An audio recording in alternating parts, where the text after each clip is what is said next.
გურჯაანში რითი ერთობი აბა? რითი ერთობი და რავი ხანსა დავდივარ ხანსა. აი სა. თელავი.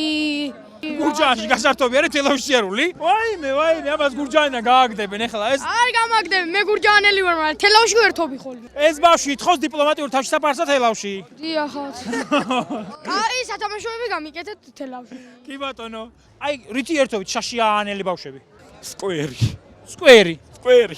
ზიხარ სკვერში და ჭამდეს უმზირას. კი. და ფრიქს. ფრიქს. ყველაფრით. აი რითი? ყველაფრით ერთმანეთი გასართობია. სკვერი გვაქვს. ოუ, სკვერი თუ გაქვთ, აბა კი გართობილ ხართ, ვიზიკო. მეტი რა აქაც გინდა? გასართობად ვართ. აბა დისნეილენდის აჯანდაბათ უნდა, სკვერი თუა და სკოლა თუა. აბა. აბა რა, კაი ხართ ბავშვო. აი გურჯაანელი ხარ? კი. აი გურჯაანელები რითი ერთობით? კარგი სმაჭამით. ვა! სკვერზე ავდივარ ხოლმე. ამ სკვერზე რა ხდება ბიჭო? ამიხსენ რამე კაი ხდება სკვერზე თუ უბრალოდ ჩიპსებს და სენდვიჩებს აჭამთ? რავი საცურაოები არის, საქანელები არის. ეგრე მითხარით მე. საქანელები. კი ბატონო, მადლობა.